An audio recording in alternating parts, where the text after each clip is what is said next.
digital transformation for us is about taking legacy systems into the future. And really, to put it simply, most traditional FM operations are very reactive in their model.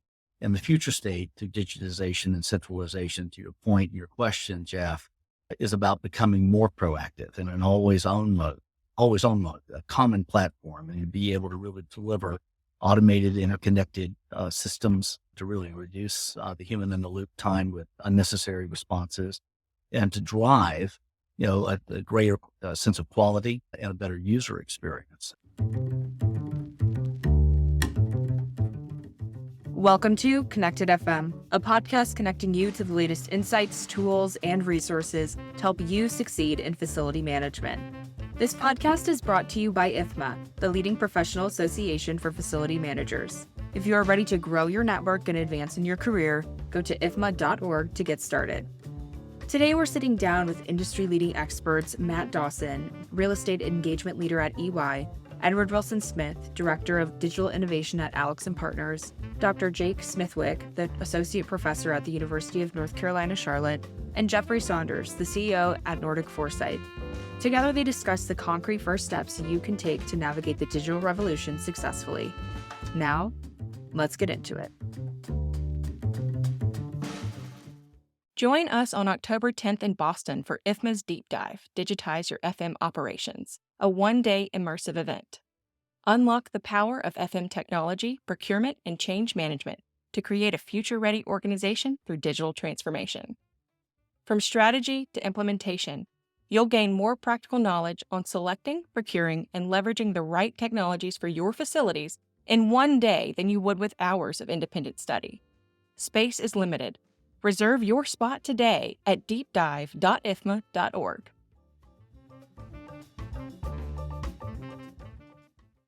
To kick things off, could each of you briefly introduce yourselves and your expertise in the FM and digital transformation domains? And Ed, would you start us off, please?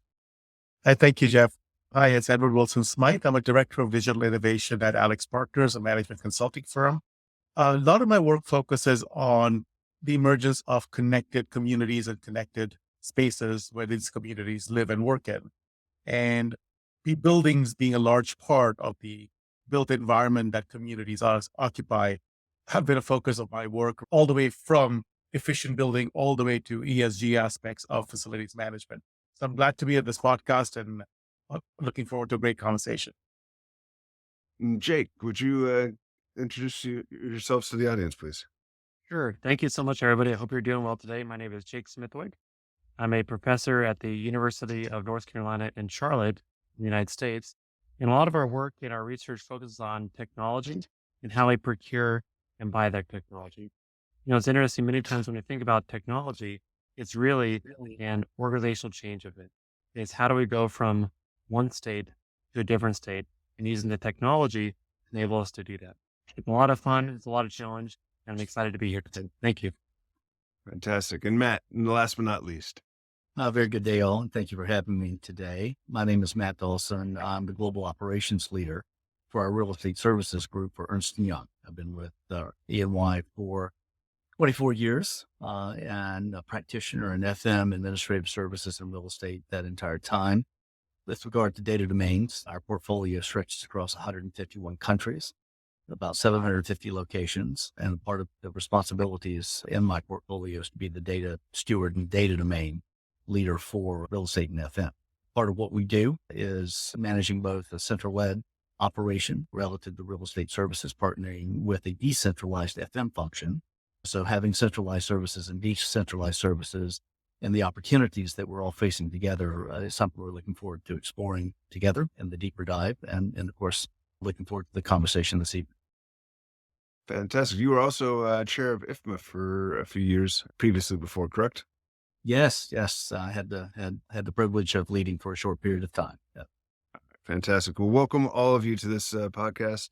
And could you kick us off and define what digital transformation means for you in FM context? And so from my perspective, digital transformation has the three pillars. There are obviously the technology enablers of any new digital business model, digital interaction, or digital ways of creating value, which is foundational to any discussion of digital transformation. Beyond that, we've looked in AlixPartners, we've looked at it in two aspects. One is the more traditional, what impact do those underlying technology enablers and accelerators have on the fundamental function of a space, whether it's in terms of efficiency, whether it's in terms of safety, whether it's in terms of environmental stewardship. The other aspect we look at very intently, given the changes that are happening in society, driven by every decennial recession cycles, a significant shift in the work relationships and where people live and work after COVID-19, and generally the realization that the next generation, maybe the first generation in 100 years, that'll grow up poorer than their parents. We're also looking at how society is being impacted by these trends. And as a result, what does that built environment and living space and workspace need to look like? And related to that, what can technology accelerators and enablers help shape that built environment for the future, which we are convinced is not going to look like the built environments we inhabit today. Okay, so that's a broader transformation. That's really fascinating to get into and suss out some more. And that's that future direction. I was wondering, Matt, could you speak a little bit about how digital transformation is impacting your centralized and decentralized service offerings at EY, and what does it mean for a facility professional? Well, I think, and I would just pick up on his comments, digital transformation for us is about taking legacy systems into the future. And really, to put it simply, most traditional FM operations are very reactive in their model.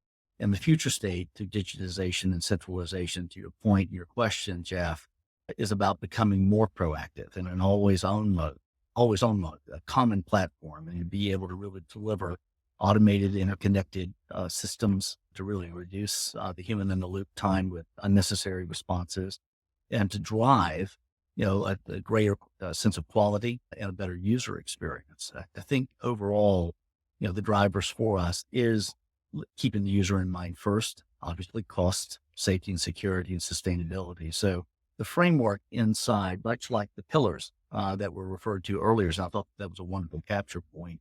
The way we look at it internally with our digital workplace technology is to focus on operational efficiency, health and safety, obviously, sustainability, and most importantly, a key pillar around human experiences. So being able to advance those in a meaningful way through useful cases that have that impact, I think are what's essential there. That's fantastic. So, Jake, we heard Matt get into some conversations around bringing legacy systems and changing them from reactive to proactive.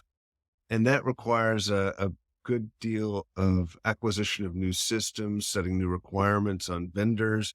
Could you give some insight on some of the research on some of the common challenges or barriers that FM professionals are facing when trying to take these reactive solutions and making them proactive? I think one of the major things that we commonly see is that when we go through a technology transition is what do we do with all that data, right? I mean, as facility professionals, I'm sure as Matt can refer to, is that we have a lot of data in a lot of places. And so when we look to buy a new system, the age-old question is, well, what do we do with all that data? Do we transition it? Do we migrate it? Do we start from a clean slate? And so from that standpoint, that's a really important thing to think about. What we have found in a lot of our research and other consulting efforts is that a lot of time that data is just garbage in, garbage out, right? And if we're taking garbage data and moving it to a new system, that can certainly be an important part of it. Going back to Matt's comment about that, removing that almost not the human element, but really taking, when people have to make decisions about something, that can create risk, right? And the easier it is for people to understand what's actually going on, that can enable us to make things easier. I think the last thing I wanted to comment out is that when you look at the technology space, in terms of like project management and acquisition and procurement, and compare that to the construction, facilities management. I mean, how long have we been building buildings, right? I mean, it's thousands of years, right? We've been doing that since the dawn of time. Technology and managing technology, that's what, in the last 20, 30 years, I mean, in earnest. And so for that reason, the skill sets and the capabilities of the people that are delivering these projects from a management standpoint, it's just frankly not as well developed from a technology and especially from a project management skill set. Okay. A lot of threads to pick up on. Edward, you work a lot with, of course, with the data component and the integration. What are some of the challenges you're seeing? And also, Matt's doing this as the data owner at EY on the real estate side. So what are some of the challenges that you both, starting with you, Ed, see on data, new sources of data, the integration of data, and how organizations should be working with it in the FM context?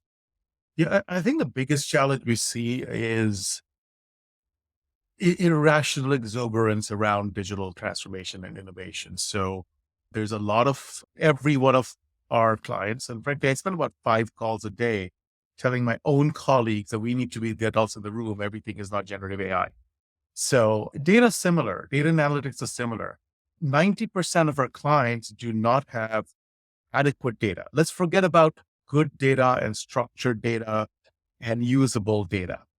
90% of our clients do not have data that can be used for all these wonderful use cases that we talk about. So from our perspective, automation, analytics, AI starts at some fairly mundane, boring, doesn't get people too excited, doesn't hit the medium or fast company headlines kind of stuff in terms of, are you even generating data from your processes? If you're generating the data, are you capturing them in any meaningful way? Are the data being captured in a way that are understandable, consistent, and usable? If those foundations are in place, then we can start talking about how you integrate them, how you create use cases around them. So we sort of take a 3-step approach. Let's really define the data foundations, not in terms of lakes, lake houses, meshes, whatever new terms going to come up. The foundations in terms of what data do you need to understand, manage, optimize your business processes? But do you have those data? If you do not have those data, what are your strategies to generate those data and capture the data? If you have those data, but those are not being captured, how do you capture and make sense of them? So that's foundational. The next level above that is where we are actively challenging some of the orthodoxy around, well, step 1, build the data lake. And we're saying that's really good, but large scale implementations of historically viewed data rarely support the kinds of real-time insights that are needed for operational improvement. So we're really looking at, yes, there may be a place at a time for data lakes, but it's really about how do you capture the data at the point of how do you enable human agents or automated agents to make decisions at the point of action? And how do you orchestrate the data that way? A good example would be, this is probably the oldest use case in facilities management, preventative maintenance of large, intensive moving parts, elevators and escalators. Frankly, if I'm putting my elevator performance data in a data warehouse, analyzing that based on Power BI report every week, I am not going to be doing predictive maintenance. I'm going to be doing analytics and historical analytics. But that data, and these are use cases that exist today, so this is not cutting it. That data captured at that asset, real-time monitor, being able to predict asset condition, being able to integrate with field services, being able to dispatch and address issues is the second layer of the data that we talk about. And the third layer above that, and I'll give the other people an opportunity to come back. The third layer is really, how do you capture all those insights and then beyond improved product performance or beyond asset performance, beyond cost efficiency, how do you then truly define what that, I think Matt mentioned that, what that experience is going to be for the people who occupy those spaces or people who manage those spaces. So we really look at data in those 3 levels, but without the foundation, 90% of our clients are not going to be at the next 2 levels, which sound pretty fancy. Okay, fantastic. And Matt, what has been your experience with that journey that Ed has described so well? It's interesting because we have a centralized real estate group that we've had in place for a little over 10 years now, globally centralized, and a decentralized FM. So a recent project that I just stepped through, there was a reminder of, to many of the points that we just weighed, an excellent structure of data Not perfect, obviously, it never is, within data lakes and repositories and the like, and had a fairly elaborate system of bots and other technologies, you know, beacon sensors, a whole lot of products to rationalize. And I think that you take that spectrum. It was fairly easy for us to work through a structured approach within the data domain, relative both structured and unstructured data, using basically business process. But what is the business process that you're aligned to so that you can identify what the most ideal source systems were? Because in some cases you have multiple systems and you have to pick a single source of truth. That helps you rationalize, based on business process, what tools are being used, and perhaps select one or alternates or a way to, certainly aggregate that data in an appropriate way. When we look in the FM organization, and this is going to sound a little shocking, there were several hundred applications. And that's because we're decentralized down to the country level. You have 151 countries and you have access of a lot of tools, Teams, SharePoint, even some old legacy Lotus Notes apps to try to rationalize that. And was the data even in a format where it could be consumed? And it just became a monumental project. So when we looked at this and trying to pull everything together, and we're still working on this project and we've made a lot of headway, I would just, sort of frame it this way. As we're stepping into digital transformation, bringing real estate and FM closer together in our environment, albeit organized and differently geographically, the common platform really is essential. There's a level of complexity there, which we were just talking about, and how you step through that, doing inventories of system, then leading to data. What is source data? What is destinated data? How do you capture it? How do you give access? The stewards, a lot of that sort of mind-numbing activity that was just being discussed. Then there's the cost implications around this of what you choose to do. And are we being intelligent in our application of technologies and long-term sustainable cost? And then the really deep collaborations that are needed in order to forge to get the job done, particularly some new areas that I was just explaining around user experience, sustainability, and the interoperability, and how you really need to cross a lot of core business functions, IT, HR, CIO, CEOs, in order to do that. And with those expanded expectations, some of that we've been reviewing, it just means an increased chance of failure. There are a lot of challenges out there. Now, the data challenges we're talking about, but if you look at it and you have a large legacy footprint, which I just described, there are some things that you have. You have a lack of standardization, all right? You have a lack of systems interoperability, cybersecurity, data privacy sort of issues that you factor into. As we were just mentioning, or do you have the right use cases and what you're trying to accomplish as an outcome? And then how do you make this system work in a centralized platform? Believe it or not, getting to a simple solution is quite easy.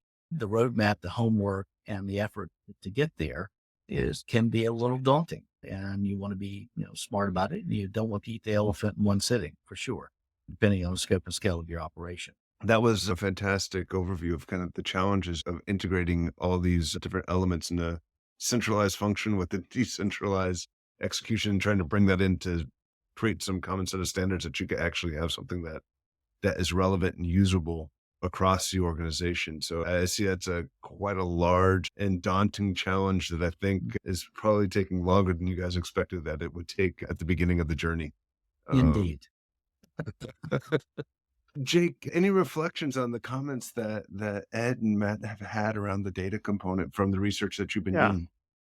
Absolutely. One of the interesting things that we're involved with is a lot of benchmarking studies with IFMA. The North America is kind of a flagship study. In recent years, we've done benchmark studies from an operations standpoint in Asia. Africa is just about done, first one of its kind, the Middle East. And it's interesting that a lot of times that we find and kind of, Ed, you made allusions to like these data lakes, which kind of gives us this image in our mind of all this data everywhere and all sorts of different things. What I found is that as an FM, we do have access to a lot of data here. And what I find that going back to those benchmark studies is that when we look at this data, it's pretty insightful. The challenge is that when you think about the benchmarking process, the main thing that it should be doing here is to motivate us to do something different, to motivate to make a change based on what the data is telling us. So many times, my advice to a facilities practitioner is that once you have access to that data, make sure you take that final step, which is to do something with it, right? The last thing I'll say about that, it's kind of like a circle of life, right? If you're not doing any data collection at all or benchmarking, I would say, just start somewhere. It really doesn't matter, right? As somebody has maybe a small building or a larger portfolio, just do something to look at that data. Once you've got that data, then do something with it for maybe the next year. And then final, the pinnacle, the best of this would be to do a year by year regular monitoring of that data, seeing what's going on and taking those incremental changes to actually improve things. It's really quite fascinating as you think of The three of you in your comments are bringing up this question to me, because when you talk about digital transformation, ultimately it's about leadership because there's so many different directions and areas that you can take this journey in. And when people talk about leadership in a digital transformation context, oftentimes in FM space, there's a little bit of deers in the headlights about which direction should I take my organization in support of the core organization. Could each of you kind of speak to that aspect of ways to, set a vision, the importance of setting a vision, and what does that mean for the organization in FM context? Perhaps a good starting place is just talking about our group's purpose within the enablement function that I lead specifically. Our purpose is about providing actionable information for better informed decisions. Full stop. It's a business intelligence function. And by framing it that way and how you can support the various aspects of the business, it's not necessarily the data that was generated, it's how it can be used, how it can be converted into information that is action. For instance, an example that gives currency and polishes your brand would be our office presence system that we developed in terms of really doing space planning, time, motion, those kinds of things, activity in the offices worldwide. We completely re-engineered that relative to COVID to show return to office and those metrics and track that and really be able to drive insights on a daily basis around the globe of activity, both from a health and safety perspective to begin with, and then around business resumption, RTO, and now back into space planning and rationalization of portfolios as we go forward. So it's not what a system or data was designed to do, is how it can be repurposed and combined with other elements in an intelligent format to really provide value back to your stakeholders. And you can start talking about examples in that way.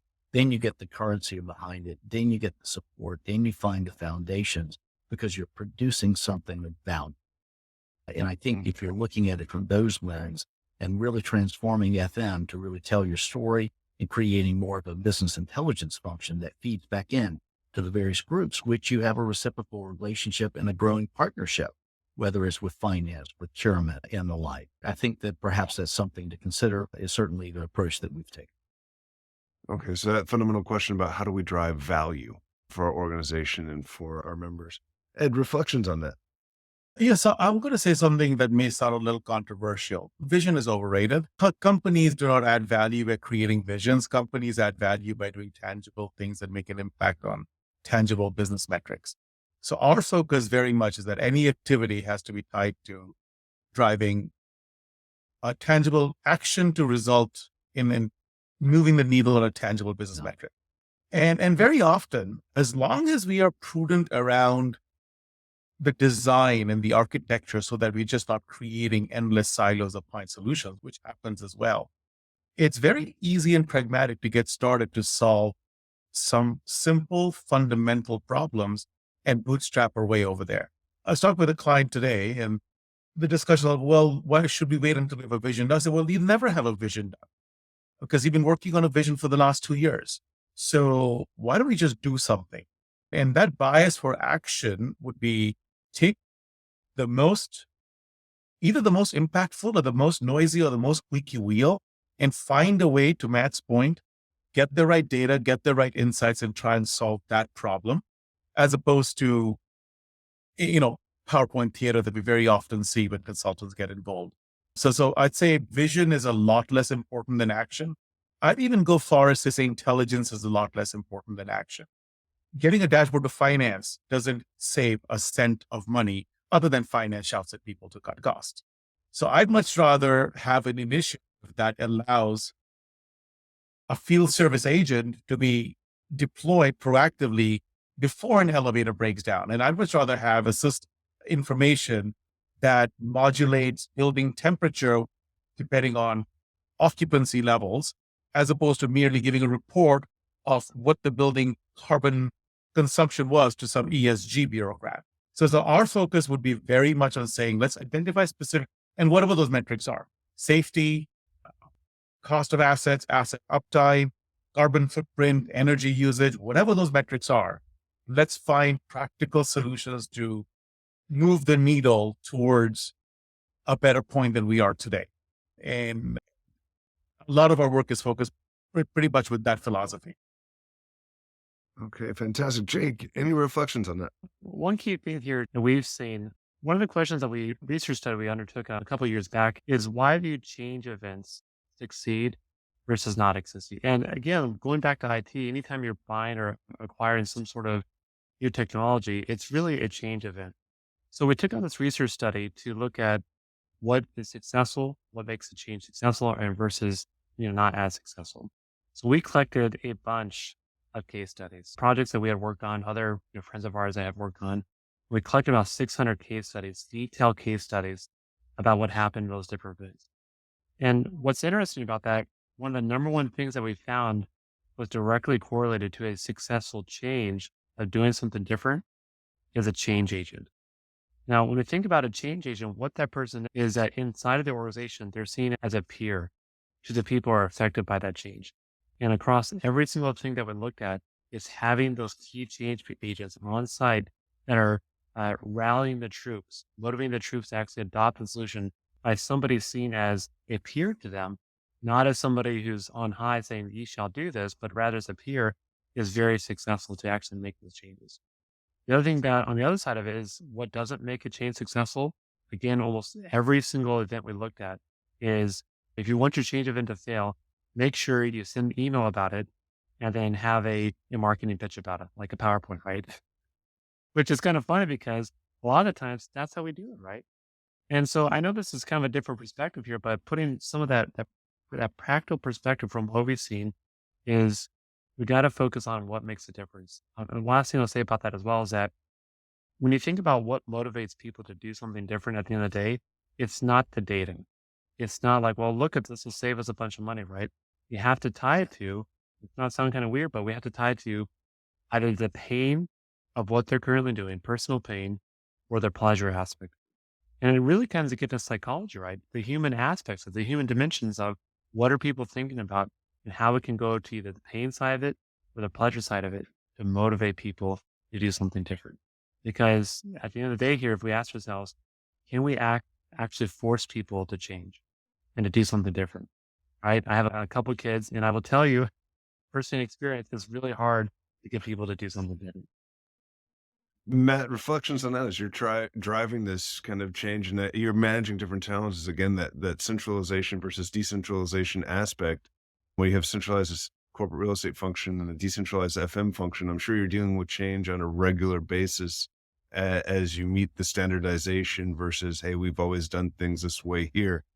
How are you motivating change at EY? Basic sort of simple part of change is, if the new is not clearly better than the old, it's sort of a Southeastern phrase, you're swimming upstream.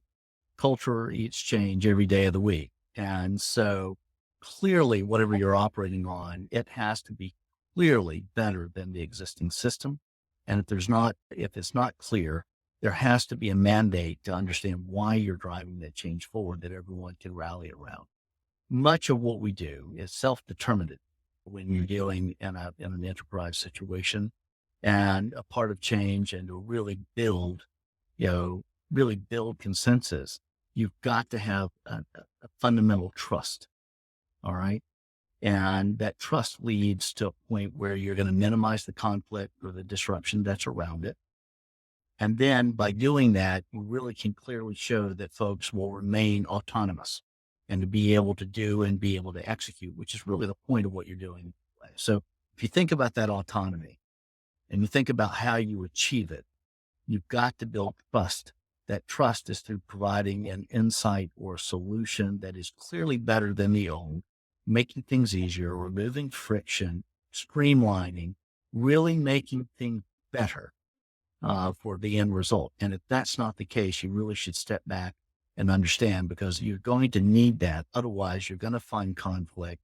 The effort could possibly fall in on itself. And that would be the framework that clearly, I'm sharing with you today, that is a reflex, approaching change matters and pretty much everything that we do. And any reflections on what Jake and Matt had to say? Yeah, I'd say, nothing focuses the mind like a crisis. And if anybody in this podcast does not believe that the commercial real estate business, at least, and facilities management related to that, is in a crisis, that would be surprising. So we typically get involved not when companies are fat and happy, but when companies are distressed or companies are facing existential questions. So nothing, as I said, the typical barriers you look at: middle management, career protectionism, or the whole focus on, getting into execution details to say why a good idea cannot be executed. Or I think Jake made a point, we've always done it this way here. Typically, we see that there are external forces in the middle of a crisis, whether it's a new owner, whether there's management changes, whether it's activist investors writing nasty memos for you to get your ship in order. It's absolutely critical to understand that this industry right now does not have the luxury of taking the traditional, let's wait it out, let's have a bunch of bureaucrats in a room sit together and figure out a pretty PowerPoint decides a roadmap approach. And as long as those conditions are there, change becomes surprisingly easy, because a lot of the barriers are self-created through a bunch of reasons. So I think our focus is really working with the stakeholders who understand the need for imminent change, and not with stakeholders who will tell us why certain things cannot be done. Because if you're in a city with 25 to 30% occupancy in commercial real estate, very soon that person is going to be out of a job. And very soon the person who's willing to take a risk to make a small change that has a tangible impact on the business metric, that somebody can take to the bottom line and reflect in free cash flow or improve share valuation, is going to prevail. So our approach is very much looking at companies that have imminent need for change, where a lot of the traditional barriers are just unsustainable, just based on the pressures and headwinds that they're facing. And yeah, this leads me to that conversation. We dancing a little bit around it when we have this conversation on digital transformation, but how do you incentivize it in, when we start talking about in a deflationary environment, particularly if you start talking about office environments and central business districts that are facing, 30, 40, 50% vacancy rates, or in different types of commercial real estate focused towards the retail environment. So that's some of these aspects where we're going to have to start thinking in new and different ways, and that kind of creates a different challenge. Matt, do you have any comments around that? You mentioned the RTO and the rationalization discussion and showing value related to that. How are you thinking about some of these conversations around the rethinking and resizing of footprints that organizations are doing, and how they're thinking about their digital transformation portfolio? Well, I think that you find, there are compelling reasons, and there are industries that will be in distress. There'll be industry segments within the industries that will be in distress. And I think that's true, throughout time, throughout business cycles. So I don't disagree that, crisis or focus will effectively drive change, and then financial resources can be somewhat constrained and limited. I think that the principles, what you're talking about in terms of digitalization and the framework that you're operating in, there's always, a business case, a proper business case where you make investments that get a strategic return. And I think that whether it's a business driver, whether it's an acquisition, or your industry's under distress, there are always financial pressures that have to come in, and you have to be intelligent about the application of technology. You don't want to go out and create something that you can't afford to maintain or sustain. You want to look at that in a very holistic way. In some cases, taking incremental steps can do this. I think a good example, and I'll just step through this fairly quickly at a high level if it's helpful, is that when you look at AI, a really new technology that is extremely disruptive. It's got a very low threshold for user acceptance. In fact, it's been adopted so quickly, the curve is so exponential, we've never seen anything like it before. So how do you apply that in the marketplace? And I know that's a very, very dynamic and a very important topic that is included in digitization. But I think that, if I would just frame, I want our people to be involved. We can't use it at work for security and safety. EY's in the forefront of that, right? It's one of those technologies that you really want to be able to instruct it on what not to do because it's able to do so much. And there needs to be good governance and whatnot. But at the same time, it costs little to no money to encourage people to go out and get their knowledge on so that they're not fearful of that disruptive technology, that they do begin to understand what prompt engineering is about, that they do understand how it can be applied. Dean, our current chair, had a very nice article he just produced where you can take those incremental quick wins and look at ways that it can apply and be meaningful and provide a result rather than the more enterprise level, type actions that you would embed in a fabric or, predictive analytics has been there for a while. That tells you what's going on, causal, which is coming along with brand new math and algorithms that will tell you why. And then, of course, you have generative that will tell you the what and the where. But that's coming. So to be able to inform and to be able to explore how you can make those quick wins and AI to the extent you can leverage, help our people become more familiar about disruptive forces so they can educate and embrace and understand how to use this new tool in an appropriate way, because it will impact our ability to do tasks, half or better. All right. But you need to be out in front of it so you can jump up the S curve and differentiate yourself and how you can apply and leverage that tool in a different way. And I think that's a focus. The flip side on the economics of whatnot is a different discussion for a different day. But I do think that you can take a topic like that and work and explore it within finite resources, whether it's in a small application or if you're looking from a strategic standpoint, how you can apply it as a disruptor in your business to create more efficiency inside of your operation. And operational efficiency has been a cornerstone of IFMA since the start of the profession. That's, the bread and butter of what we do. Fantastic. Jake, any final comments on that? When we think about technology, and every single time that we've seen a new technology introduced, right, it forces people to look at things differently, right? I mean, we've, by way of example here at the university, I mean, Chat GPT, for example, has had major disruptions in how, as educators, we engage with our students, right?